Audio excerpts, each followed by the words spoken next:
Good morning. So today we're going to talk about creating a village project, a town project. It could be a land grant study. It could be a specific census. Let's just say 1880 census of a town that your ancestors may have lived in or created, that type of thing. So let's get started. Um, So why would you want to do a village study, a town study? Perhaps it's a historical district. It could even be situated within a larger city. Um, Specifically, Albuquerque has a number of uh, areas within the greater Albuquerque metro area, so you could do that. Maybe you're working with the land grant and you have land grant bylaws and a group and you want to go back to the heirs, or you have a peculiar or interesting town name, or it's a ghost town. That could be another reason. Or you're looking for surnames or founders. So, for instance, Albuquerque had a bunch of founders, and the New Mexico Genealogical Society put together a book called Aquí se comienza that highlighted the people that founded Albuquerque. And one of the books that we use here in New Mexico for doing place names is obviously Robert Julian's Place Names of New Mexico book. And I highly, regard this book. And I would just suggest that you take a look at it because there's a lot of places in New Mexico that have the same name. And you want to make sure that you're doing research in the correct locality. Otherwise, you may not be finding what you're looking for. So where do you begin? We've already talked a little bit. Maybe it's a specific census, a list of land grantees, maybe when the town was established. Um, Look at things like what's already been done before. Has someone already started this and maybe didn't finish it, or they had something else in mind and it could have been a village study, but it ended up being something else. And then what will you do with the information? Are you going to share it? Is it going to be published? Are you going to just do it because you're curious?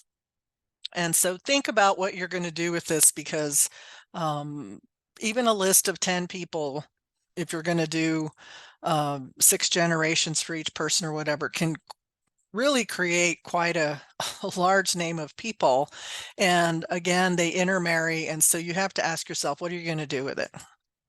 So for instance, in this lecture, we're going to talk about the Torreon land grant. It's on ancestry.com, and it's also in the Spanish Archives of New Mexico Series 1 in the land grant section. Under Ancestry, it's the serial number under land grants 10310. It begins with image number 5 with the list of settlers, which I have here on the left, also known as Exhibit A, which is why you see the A's down at the bottom. And the list isn't that legible, but it's only 24 names, and so it's not like you can't just sit down and write them out. In that same serial number, image 26 is the scope, image 27 is Nadio Montoya signing for everybody. And then image 109 under a different serial number has the confirmation in December of 1876 when they went through and reconfirmed the land grant basically at that point. So, you're going to have several lists. If you're doing a land grant study, you're going to have maybe the original list of settlers. You may have an adjudicated list, and then you may have even another list that goes to the courts well into the 1900s. And so, pick your poison in terms of what list you're going to use and stick to that list. Don't start going, well, let's start with this list and then no, we're going to use this list because you want to let some people in and maybe not others or whatever. But, think about what you're doing. And for those of you that collect signatures on this document, Nadio Antonio Montoya signs down there with his rubric. So it's really a nice handwriting if that's something that you might be into. So here is Torreon with the process where they went through and they started establishing the boundaries. Number 22, Town of El Torreon Grant, and then 23 is Manzano. And so these are all the mountain properties up in the same area. and it's signed. It's a legal document. Probably could find this in the Valencia County Courthouse. For one, maybe with the land grants themselves.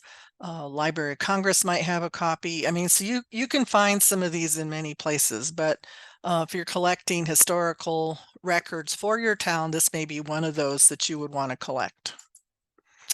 So when you start doing a village study, you have to kind of think about practicing methodologies of what kind of information will you allow for people to be included in that study. So vital records are always something that genealogists prefer: a birth, a marriage, or a death record that names the parents. You could also, if you can't find some of those, make some suggestion that families move together through migration. You can look at some censuses. We do not start putting relationships in the census until much later. So the 1850, 1860 census, it's just a list of people that are living in that household. So you can assume that there might be children, but you're not really sure. The other thing you could collect data on would be occupations, which the census would give you, or military records, soldiers, testimonies, that type of thing, which I find all very interesting. Other records that you could find maybe in a courthouse could be complaints, buy and selling of the land, military records. You could find muster rolls, that type of thing. So think again about the bigger picture, what you're going to collect, how you're going to collect it, what can give you the birth, marriage, death of that person that could be part of this study. The other part to look at is county research. Genealogy is cataloged by county, by state, by country, or by the country, by the state, by the county. Look at it that way. And so even in our most valuable library here in Albuquerque, the best place to do research, they house things at the state level and then at the county level. They have country level too, but for New Mexico, we're going to just deal with the county. And so they shelve things by county. So for Torrance, Torrance County is for Torreones. You can go look at those records. Other things you might look at are oral histories. The WPA has a collection that you might be able to get your hands on. And then with New Mexico, there are a lot of what we call new counties. They're not the original 5 or 7, whatever they had. So where was your county born from? Torrance is born out of Valencia County. So you would want to make sure that you're looking in Valencia County also in terms of historical data and going backwards. But do take a look at vertical files for your research, what films are available for your research, what church records are available, and again, just the county itself, what might have already been done. So you will find also in your study family groups. So you will have many relatives. You will find that they intermarried. So for instance, in the Torreon land grant, you may find that you go back to 2 or 3 or 4 of the founders that signed that document. You will find people you probably don't want to be related to, but you are anyway. And then you may come to the point where you can't connect everyone. There's just some impediments. I can tell you that Catholic records are the easiest to work with, but if your family became, converted over to another religion, let's say, those records sometimes aren't as easy to use or as clear, or not the ability to get your hands on them. So again, think about what that means and how many people this ends up turning into when you get started. So when do you draw the line? Basically, yeah, bylaws in place if you're a land grant. Understanding what those bylaws say and using them, and then also having some what I call like work product or working rules that are just, this is how we collect this data, this is how we file this data. Those don't have to be in your bylaws, but it certainly is a working document that you can use to work with. Maybe your tracking system isn't working. You have to start all over. Hopefully that's not the case very often. And then, how do you add people as you go along? I mean, this is something that you could take on today. And 100 years from now, whatever you put in place, you want it to be really solid so that people feel confident using that system. And as you move forward, um, they don't have to do all the repetitive work that you've already done. They can just connect back maybe to somebody in 1940. And so this is a way that you need to really figure out, you know, where do we start? Where do we end? What are we accepting? What are we not accepting? I'm tired of doing this. I'm not going to do it anymore. So this is just one of those things that you have to be really honest with yourself when you get started on a project. One of the things I wanted to just bring up, and this is always something that happens with almost every project, every article, books, that type of thing, is the spelling variants. And I'm going to pick on the Valdez people here. So let's just say that you're collecting data on Valdez and you have people that are working with you and you are putting them in alphabetized order.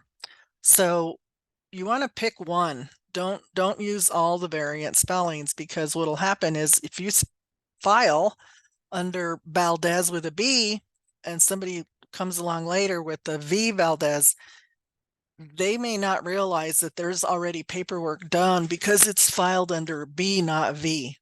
And so my only thing is the paperwork itself can have the variant spellings, but when you file it with the number and name or however you're going to do that, stick to one spelling and file it that way. The other name we have about 25 spellings for is Chavez. And so you want to make sure that you're not having to look, oh, well, we put it over here, or it might be over there, or I know I had this, but I can't remember how we filed it. So be consistent with the surname of how you're going to use the filing system. For the most part, nobody cares. They just want to have their paperwork done. And so, just make that one of the rules that when we file them, this is how we're going to do it, regardless of how that person spells their name. And so if you're just very clear up front, I think people will be very understanding. So where do you start in New Mexico? There's a lot of places to start. Again, we're going to use Torreon here. Published materials. We all love Origins of New Mexico Families. I would tell you, though, that book really only goes to about 1840, 1850. But it's a great place to look at surnames. It's a great place to look at how the name should maybe be spelled. Montoya, can have various spellings, Chavez, that type of thing. Maybe you want to grab all the census data starting with 1850 all the way to 1950 and have that situated someplace. In this case of Torreon, I would use the New Mexico Genealogical Society book for Tomé, because a lot of those people from Tomé are the ones that went to Torreon. There's some Belen people too, but the majority of them are from Tomé. So this book could make your life a lot easier if you were actually doing the genealogy for those families. So let's talk a little bit about migration. Where did they come from? Well, from Torreon, most of those people from Torreon, if they left, they went to the city. They left the state. They might have gone to Santa Fe County. Who knows? But most of them, like I was just saying, come from Valencia County, Tomé area, Belen. Um, so you have to kind of think about going back to those areas. So going and using those records, because the whole family may not have migrated together. And so if you have godparents that are from Tomé, maybe the babies were baptized in Tomé instead of in Torreon or in Manzano, wherever the priest might have been located. There are Manzano records in Manzano that have people from Torreon. So think about a spoke of a wheel and all the little towns around you and where some of those records could be located. And again, if they left, where did they go? Especially after World War I, a lot of men that came back went to school, they moved out of state, they went to California. Doesn't mean that they are not still, let's say, land grant heirs, but they're just not living here anymore. And so think about the migration into the area and then where some of the migration out of the area may have been. And I would just say that some people probably ended up in Albuquerque if they left the area. So just think about how they got there, and then if they left, they're still qualify or still could be part of that original group of people. More on migration is like birds that migrate back and forth into New Mexico. People do go back to where they came from. Their mother still lives in the little town. Family members still live in that town. Maybe they really like that church and that priest and they want to use that. Some people don't stick around. They just keep moving or looking for something, or they've had better opportunities, or they married somebody that had land in a different locality. Some people do sell their land, which there's nothing wrong with that. Some people buy into the land grant. There's nothing wrong with that either. So, take a look again at what you're trying to do and how you're going to do it. For instance, in Atrisco, when it was adjudicated in the early 1900s, they did not use the 1712 list. I think it's 1712 of people that lived in Atrisco. They used this adjudicated list from the court system. San Miguel del Bado uses the original list. So think about what that means for people in terms of your list, the migration, where they left, did they come back, did they leave and come back, that kind of thing. And again, it just kind of helps to track people. So systems in place. Genealogy, we have family group sheets. You can give each person a number, starting with, I use the four-digit nomenclature. And as time goes on, people can connect to the number. So if you have number 20 and he's an heir or she's an heir, people can, at some point just say, I connect to the number 20 person, or this lineage of, I connect to number 412, or however many people you have.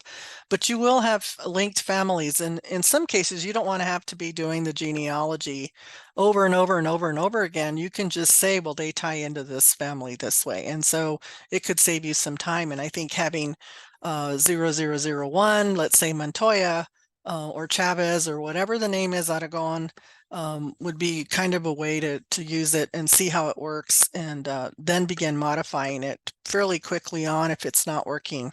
But this way you have a way of alpha and a numeric to find people. So I went through and I just put a Word doc together real quickly.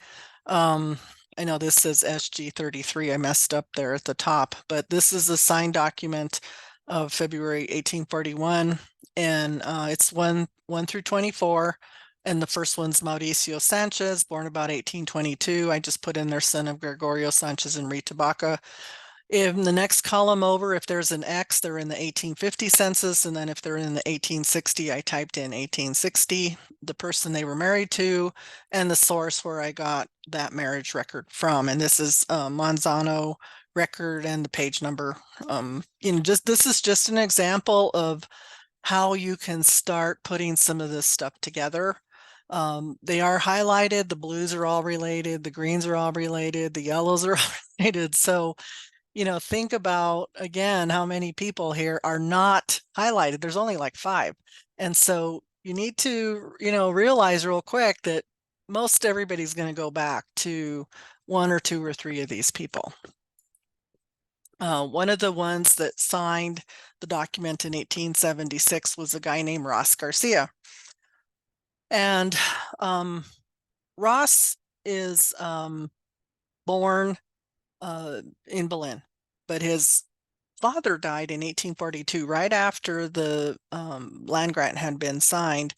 And so his mom, probably she had some small kids, she needed to go back and get some help, maybe move back to Berlin, but they held on to the land as a land grantee. Anyway, Ross says he's an heir. He is an heir. He's signed. His grandpa was the heir, the original heir. His dad, Ignacio, may have been part of it at one point, maybe not.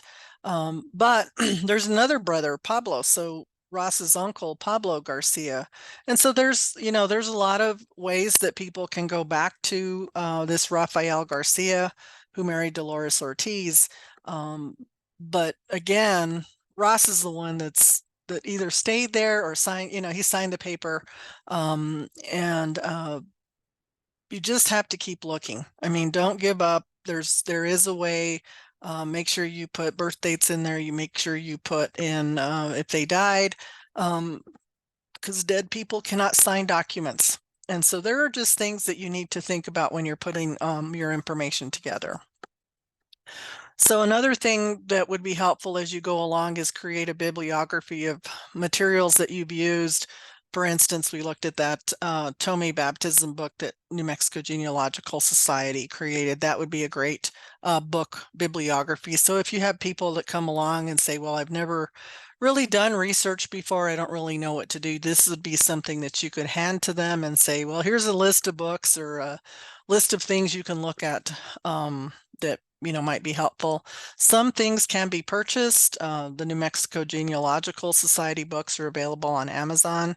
Some things cannot. So, pick what you need, but I would still create a bibliography. Look at other people's research, if you have to, as I put on here, beg, borrow, or never use. Some stuff is not published anymore, so there may only be one copy available at the library. If you have to borrow stuff, that would be fine. And then you may find that some people's research is just not worth the effort. You keep finding mistakes in it. And so you want to just tell yourself, don't use that. It's just, I have to keep doing the work over and over and over again because I keep finding errors. So think about what your bibliography may look like, how you can share that bibliography with other people.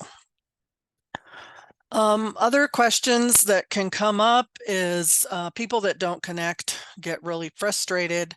I would just suggest that they work on both sides of their family, their mom and their dad, especially if they've been in that area for quite a while. Most people tend to just, oh, I'm a Montoya, I'm just going to do the Montoya line, and then maybe find out that that's not the one you really needed. You needed a Sanchez line, let's say. Some people are just starting their genealogy. They don't really have anything to work with. And I will tell you that a pedigree chart, we love these beautiful charts, is not genealogy. It is the end result of you doing your genealogy. So once you find the birth, marriage, death, then you can start putting that information on a pedigree chart. So charts are great, but unless you can footnote them or show how that connection is, that's really not how we do connecting the one family to the next. So just keep that in mind.